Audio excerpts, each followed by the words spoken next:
নমস্কাৰ এই মুহূৰ্তত আহি পৰিছে আজি দুপৰীয়া একেবাৰে গুৰুত্বপূৰ্ণ খবৰ আৰু এনেধৰণৰ খবৰসমূহ নিতৌ চাবলৈ চেনেলটো ছাবস্ক্ৰাইব কৰি ভিডিঅ'টো এটা লাইক কৰি দিব লৈছোঁ আজি দুপৰীয়াৰ প্ৰথমটো খবৰ ৰাজ্য কপোৱা নলবাৰী কাণ্ডৰ ভুক্তভোগীৰ কৰুণ মৃত্যু হৈছে জিএমচিত ভৰ্তি আছিল চিকিৎসাধীন অৱস্থাতে মৃত্যু হৈছে মৃদুমূত্ৰা ডেকাৰ যিজনী ছোৱালী আছিল ৰ'জ আলী নামৰ ল'ৰাজনে কাণ্ডটো সংঘটিত কৰিছিল ভুক্তভোগীৰ কৰুণ মৃত্যু হৈছে আজি জিএমচি চিকিৎসাধীন অৱস্থাতে মৃত্যু হৈছে মৃদুমূত্ৰা ডেকাৰ ৰজ আলীৰ আক্ৰমণত বলি হৈ জীৱন মৃত্যুৰে যুঁজি আছিল মৃদুমূত্ৰা নলবাৰী গংগাপুৰত সংঘটিত হৈছিল এই নৃশংসকাণ্ড তাৰপিছতে আজি মৃত্যুবৰণ কৰিছে ছোৱালীজনী ভুক্তভোগী ছোৱালীজনী হৈছে মৃদুমূত্ৰা ডেকাৰ জিএমচিত ভৰ্তি হৈ আছিল ইমান দিন দিবলৈ লৈছোঁ অন্য এটা খবৰ মই যদি মুছলমান বা উমৰ খালিদ হ'লোহেঁতেন তেন্তে এতিয়ালৈকে প্ৰতিবাদ কৰি জেলত থাকিলোহেঁতেন এনেদৰে মন্তব্য কৰিছে কক্ৰোচ জনতা পাৰ্টীৰ প্ৰতিষ্ঠাপক অভিজিত দেৱকে কৈছে যে মুছলমান যদি হ'লহেঁতেন মই তেন্তে কেতিয়াবাই জেলত থাকিলোহেঁতেন এনেধৰণৰ মন্তব্য কৰিছে কিয়নো মুছলমানে প্ৰতিবাদ কৰিলে তেখেতসকলক জেলত ভৰাই দিয়ে আৰু হিন্দুসকলে প্ৰতিবাদ কৰিলে তেখেতসকলক একো নকৰে অৰ্থাৎ মুছলমানৰ ওপৰত বহুতো ষড়যন্ত্ৰ হৈ আছে তাৰপিছতেই অভিজিত দেৱকে মন্তব্য কৰিছে যে যদি মুছলমান হ'লহেঁতেন অভিজিত দেৱ তেন্তে কেতিয়াবাই তেখেত জেলত থাকিলেহেঁতেন এনেধৰণৰ মন্তব্য কৰিছে অন্য এটা খবৰ দিব লৈছোঁ ইমান বেছি প্ৰশ্নকাকত লিক হৈ গৈছে নাগৰিকে ইয়াৰ বিৰোধ কৰিলেই তেওঁৰ বিৰুদ্ধে গোচৰ জাপি দিয়ে এই কৌশল একেবাৰে সঠিক নহয় এনেধৰণৰ মন্তব্য কৰিছে ন্যায়াধীশ বোম্বে উচ্চ ন্যায়ালয়ৰ ন্যায়াধীশ মাধৱ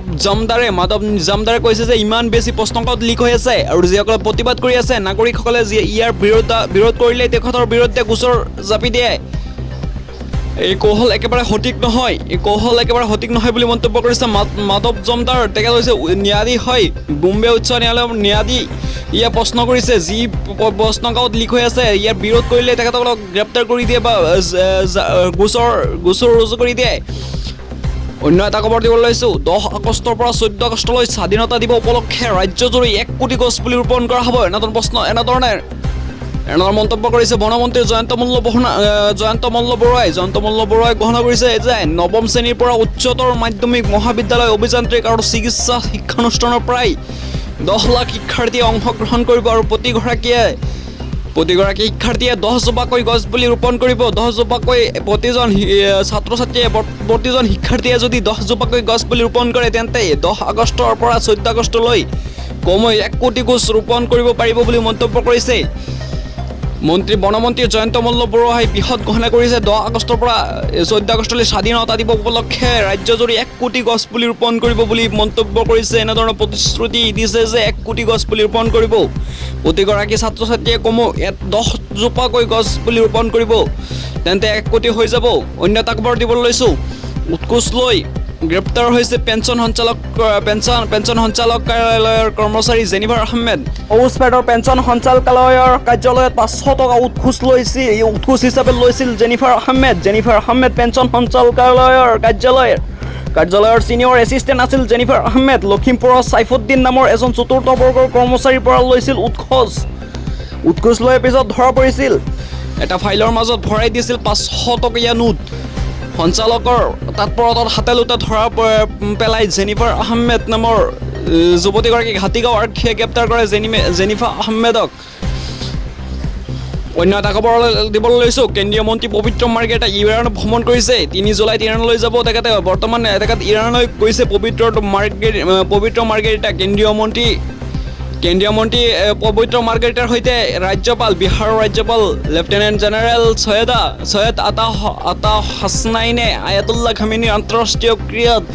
অংশগ্ৰহণ কৰিব পবিত্ৰ মাৰ্ঘেৰিটা আৰু ছৈয়দ আতা হুছেইনে 4 জুলাইৰ পৰা 9 জুলাইলৈকে 9 জুলাইত অন্তিম সংস্কাৰ কৰিব অৰ্থাৎ জানাজা সম্পন্ন কৰিব আয়াতুল্লাহ আলী খামেনিৰ জানাজাত ভাৰত চৰকাৰৰ হৈ উপস্থিত থাকিব কেন্দ্ৰীয় মন্ত্ৰী পবিত্ৰ মাৰ্ঘেৰিটা আৰু বিহাৰৰ ৰাজ্যপাল লেফটেনেণ্ট জেনেৰেল ছৈয়দ আতা হাছনাইনে আয়াতুল্লাহ খামেনি আন্তঃৰাষ্ট্ৰীয় ক্ৰীড়াত তেখেতক দুজনে ভাৰত চৰকাৰৰ হৈ তেখেতক দুজনে অংশগ্ৰহণ কৰিব বুলি মন্তব্য কৰিছে অন্য এটা খবৰ দিব লৈছোঁ উৰিষ্যাত গ্ৰেপ্তাৰ হৈছে অসমৰ প্ৰবঞ্চক মহিলা উৰিষ্যাত গ্ৰেপ্তাৰ হৈছে উৰিষ্যা আৰক্ষীৰ জালত মনালী হাজৰিকা নামৰ অসমীয়া যুৱতীক গ্ৰেপ্তাৰ কৰিছে প্ৰবঞ্চক মহিলাক উৰিষ্যাত গ্ৰেপ্তাৰ কৰিছে শিক্ষা বিভাগৰ বিষয়া বুলি পৰিচয় দিছিল প্ৰবঞ্চনা যে তেখেত শিক্ষা বিভাগৰ বিষয়া হয় সেইবুলি পৰিচয় দিছিল, প্ৰবঞ্চ কৰিছিল। বিলাহী হোটেল গাড়ী ভাড়ালৈ পৰিশোধ কৰা নাছিল ধন, দেশৰ ভিন্ন প্ৰান্তত ভুৱা পৰিচয় পত্ৰৰে কৰিছিল প্ৰবঞ্চনা।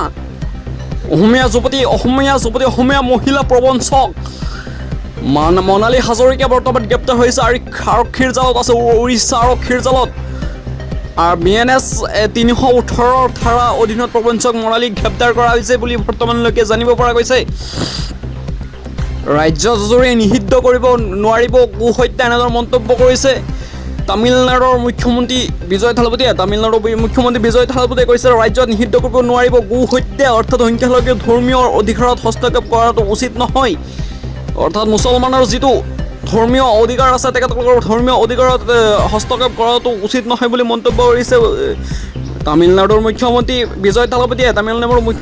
থালাপতিয়ে কৈছে যে মুছলমানৰ অধিকাৰ হয়, মুছলমানৰ খোৱা বস্তু হয়, গৰু নিষিদ্ধ কৰিব নোৱাৰিব, গৰু মাংস নিষিদ্ধ কৰিব নোৱাৰিব বুলি মন্তব্য কৰিছে। অন্য এটা খবৰ দিবলৈ লৈছোঁ, এতিয়াৰ পৰা পান কাৰ্ড, ভোটাৰ কাৰ্ড নহ'ব নাগৰিকত্বৰ প্ৰমাণ। এতিয়াৰ পৰা পান কাৰ্ড আৰু ভোটাৰ কাৰ্ডেই নহ'ব নাগৰিকত্বৰ প্ৰমাণ। গুৱাহাটী উচ্চ ন্যায়ালয়ৰ গুৰুত্বপূৰ্ণ ৰায়দান দিছে যে এতিয়াৰ পৰা আপোনাৰ জন্ম তাৰিখ আৰু ক'ত জন্ম হৈছে তাৰ প্ৰমাণপত্ৰ আৰু আপোনাৰ দেউতাকৰ প্ৰমাণপত্ৰ, ভাৰতৰ নাগৰিকৰ প্ৰমাণপত্ৰ আৰু আপোনাৰ ককা আইতাৰ ভাৰতৰ নাগৰিকত্ব আছেনে নাই তাৰ প্ৰতি লক্ষ্য ৰাখিহে আপোনাক নাগৰিকত্ব প্ৰদান কৰিব। অন্য এটা খবৰ দিবলৈ লৈছোঁ, ৰাম মন্দিৰত ইমান বৃহৎ কেলেংকাৰী সংঘটিত হ'ল, প্ৰধানমন্ত্ৰী মহোদয় আপুনি কেনেকৈ নজনাকৈ থাকি গ'ল, এনেদৰে প্ৰশ্ন কৰিছে অৰবিন্দ কেজৰিৱালে মন্তব্য কৰিছে ৰাম মন্দিৰত ইমান বৃহৎ কেলেংকাৰী সংঘটিত হৈছে, প্ৰধানমন্ত্ৰী মহোদয় আপুনি কেনেকৈ নজনাকৈ থাকি গ'ল। সত্য এইটো হৈছে আপুনি সকলোৱেও জানে, কিন্তু আপুনি ধৃতৰাষ্ট্ৰ হৈ পৰিছে। এতিয়া ভাৰতৰ জনতাৰ যেতিয়া কেলেংকাৰী জ্ঞাত হৈ পৰিল, আপুনি জনতাক ভুলাবলৈ ভুৱা SIT গঠন কৰিছে, এনেদৰে প্ৰশ্ন কৰিছে অৰবিন্দ কেজৰিৱালে কৈছে যে ৰাম মন্দিৰত ইমানখিনি বৃহৎ পৰিমাণৰ ধন চুৰি কাণ্ড সংঘটিত হৈছে, তাৰপিছতে প্ৰধানমন্ত্ৰী নিমাত কিয়, প্ৰধানমন্ত্ৰী একো মাত মাতা নাই কিয়, এনেদৰে প্ৰশ্ন কৰিছে। অন্য এটা খবৰ দিব লৈছোঁ, 4 চকীয়া বাহন থাকিলে নাপাব ৰেচন কাৰ্ড, চৰকাৰী চাকৰি থকা পৰিয়ালে নাপাব ৰেচন কাৰ্ড, ইনকাম টেক্স দিয়া পৰিয়ালে নাপাব ৰেচন কাৰ্ডক লৈ কিবা এটা বৃহৎ আপডেট আহি পৰিছে। ৰেচন কাৰ্ডৰ যিসকলৰ ঘৰত 4 চকীয়া বাহন আছে তেখেতসকলে ৰেচন কাৰ্ডত যদি নাম আছে তেখেতসকলৰ ৰেচন কাৰ্ডৰ হিতাধিকাৰীসকলৰ পৰা বঞ্চিত হ'ব, নামবোৰ কৰ্তন কৰা হ'ব। আৰু যদি